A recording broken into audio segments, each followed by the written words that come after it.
É com muito pesar que eu abro a edição de hoje com uma nota de falecimento. O economista Antônio Delfim Neto morreu na madrugada de hoje em São Paulo aos 96 anos de idade. Ele estava internado desde o último dia 5 de agosto no Hospital Albert Einstein.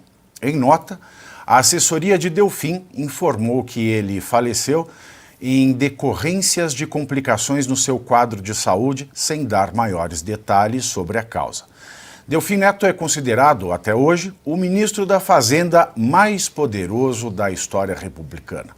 Ele também comandou as pastas de Agricultura e Planejamento, sempre no período do regime militar. Ele também foi um dos signatários do ato institucional número 5. E para comentar sobre esse economista, que é considerado o ministro da Fazenda mais poderoso da história da República, Luiz Arthur Nogueira, que chegou a escrever para Isto é Dinheiro uma matéria bastante elucidativa sobre Delfim Neto e passou alguns dias com ele para isso, certo, Luiz Arthur Nogueira? Certo, Pavinato. Boa tarde a todos. Eu também estou muito triste com essa notícia. Em 2018, eu tive o privilégio de conviver com o professor Delfim Neto durante vários dias para escrever essa reportagem de capa, quando ele completou 90 anos. Aliás, uma curiosidade, ele nasceu no dia 1º de maio, o dia do trabalho, e ele trabalhou até o último dia da vida dele, ele não conseguia parar, né? O Delfim Neto, ele de fato teve, para alguns, um passado ruim por ter participado da ditadura, ele foi signatário do AI-5, como destacou aqui o Pavinato, mas eu costumava dizer o seguinte: você pode odiá-lo, você pode amá-lo, mas é impossível você ignorá-lo. Era impossível não ouvir o professor Delfim Neto sobre as análises econômicas. Algumas curiosidades. O professor Delfim Neto foi conselheiro do presidente Lula no primeiro mandato dele. Sim, o Lula ouvia muito Delfim Neto, né, que para muitos era um absurdo, como alguém que foi da ditadura poderia dar conselhos a um presidente de esquerda. E um dia eu perguntei isso para ele, e ele comentou comigo, ele confirmou essa informação, e eu perguntei: professor, e a Dilma? O senhor conversa com a Dilma Rousseff? Ele disse: Luiz, a Dilma não ouve ninguém. Tanto que o governo dela foi uma tragédia do ponto de vista econômico. Rapidamente eu aprendi duas coisas, quer dizer, muito mais que duas, mas vou citar duas aqui sobre economia. Uma em que ele disse que o Brasil cometeu um grande erro. A gente deixou a nossa indústria ser destruída e nós viramos um setor de serviços antes de enriquecer o país. O que os Estados Unidos fizeram, por exemplo? Primeiro, eles tiveram uma indústria muito forte e hoje são uma economia de serviços, mas depois que ficaram ricos. O Brasil não, virou um setor de serviços ainda pobre, e é por isso que o Brasil tem uma renda tão baixa. Outra coisa que ele dizia para mim: Luiz, só tem um jeito de o Brasil crescer, se tiver investimento privado. E é função do governo fazer, palavras dele, despertar o espírito animal do empresário para investir. Enfim, lamento muito, o professor Delfim Neto morreu hoje aos 96 anos. Essa política de campeões nacionais do Brasil, ela desperta no empresário o espírito animal no ser humano, né? Ele faz o contrário, justamente. E a gente vai ver aqui hoje, nas primeiras pautas do Faroeste Brasileira, a economia cair do cavalo e o galope do galípolo, por exemplo, né? A inflação no Brasil, ela vai ultrapassar em muito a meta, né? Ela foi uma surpresa no dia de hoje bastante negativa, esse avanço da inflação. E o Delfim Neto também ele tem um vídeo, né, que é muito interessante. A gente encerrou os Jogos Olímpicos, né, de Paris nesse final de semana, né, uma cerimônia xoxa, podia ser narrado pela Janja, de tão xoxa que foi a cerimônia. Esse vídeo é muito interessante porque ele fala do atleta, né? Então, se você está pensando em ser atleta, ouça esse recado do ministro Delfim Neto, que faleceu hoje aqui em São Paulo. Tenho provado e tenho demonstrado ao pessoal da USP que é das piores coisas para a tua sobrevivência a ginástica. Está cada vez mais provado que o coração é um músculo. Quando você nasce, ele vai bater 1.432 vezes, 729, 226 vezes. Quando chegar nisso, o músculo para. Cada vez que eu dou uma corrida, eu consumo muito mais. Quer dizer, eu estou encurtando a minha vida. Pode ver, grandes atletas são de vida curta. Porque desperdiçaram correndo. Podiam ter feito coisas muito mais agradáveis. Tá vendo só? Tá aí. Conselho de Delfim Neto. Eu vou apanhar muito do Nogueira, porque eu não sou economista, então ele vai fazer críticas assim a forma superficial pela qual eu posso estar falando do Delfim Neto, mas eu tenho muitas críticas a ele.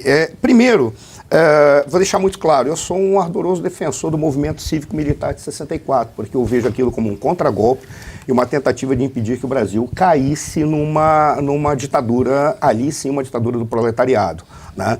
Mas isso não me impede de fazer críticas ao fato de eu ter verificado, fazer críticas àquele período. E dentre as críticas que eu possa fazer e que eu identifico, eu tenho críticas não à participação, mas à forma como o Delfim Neto ele conduziu a economia. Ele foi adepto de uma teoria ou de uma abordagem dos problemas em que a lógica dele era que era importante ter um crescimento do PIB ou um crescimento econômico, mas ele tem conhecimento suficiente para saber que crescimento tem nada a ver com desenvolvimento, tanto que ele cunhou aquela frase, primeiro vamos crescer o bolo, depois a gente divide, como se a divisão do bolo ela não tivesse intrinsecamente envolvida com a própria estrutura gerada para o crescimento. E não é à toa que, por exemplo, ele foi conselheiro do Lula no primeiro mandato. Por qual razão? Porque a lógica que ele adotou foi, o Estado entra e cria dezenas de estatais. E nós vamos privilegiar determinados grupos econômicos que já são suficientemente fortes para participar desse crescimento. E ele, quando ele fala, ele diz, o empresariado tem que investir. Mas que empresariado? Por que os Estados Unidos chegaram onde chegaram? Chegaram porque ele sempre defendeu o empreendedorismo no que está de mais básico. Aquele cara que trabalha 50 horas por dia. Não tem, claro, mas trabalha, tem ideias, inova, produz. Pega Google, Facebook, Apple e a Windows. O que eles eram? A Microsoft, o que eles eram? Eram lojinhas, eram fabriquetas de garagem. Porque eram caras que começaram lá embaixo e foram explodindo porque descobriram, ou seja, é um investimento naquele micro, pequeno e médio que realmente significa um empreendedorismo na sua essência, porque com o grande empresário chega um determinado momento que ele pega e diz, mas por que eu vou estimular a inovação? Não preciso, já domino a economia. Por isso que o capitalismo precisa ter o pequeno e o médio. E aí que é o erro, e tu me corrige, pelo amor de Deus, é apenas uma angústia que eu tenho com o Delfim Neto. É o erro que eu acho que o Delfim Neto cometeu. Porque ele privilegiou as empresas estatais que foram criadas ali, toma estatal, e alguns grupos econômicos. Não à toa que o Lula, quando foi eleito, disse, eu vou olhar para o Delfim Neto, porque o Delfim Neto ele tem a lógica dos campeões nacionais. A lógica que, no caso do Delfim Neto, ele não privilegiava favorecer amigos, né? Ele pensava apenas essa lógica. Então, essa é a crítica que eu teria ao Delfim Neto, e eu olhava assim e dizia, poxa, o Delfim Neto, ele foi um dos vice-reis do Brasil. Por que vice-reis? Porque não é apenas o fato dele ter sido o ministro da Economia mais poderoso da história da República. É que na época do Médici, o Médici dividiu o Brasil em 3 vice-reinados, ou 3 triunviratos, 3 divididos para compor um triunvirato.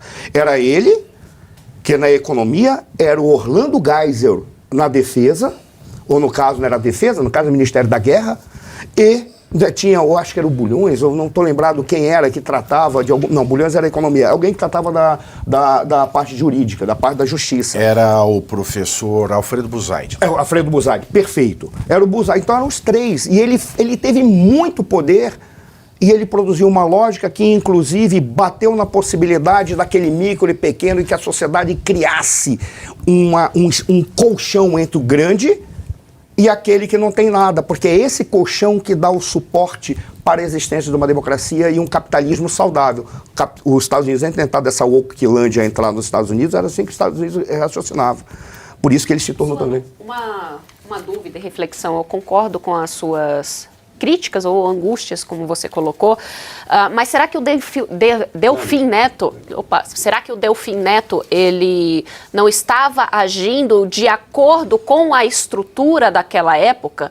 Não é? Porque hoje a gente pode raciocinar dessa forma como você está falando. Será que era possível raciocinar dessa forma naquele período?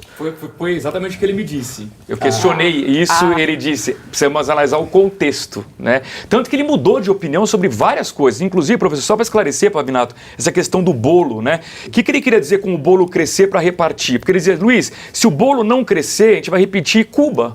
A gente vai repartir um bolo que não cresceu. Seremos todos pobres.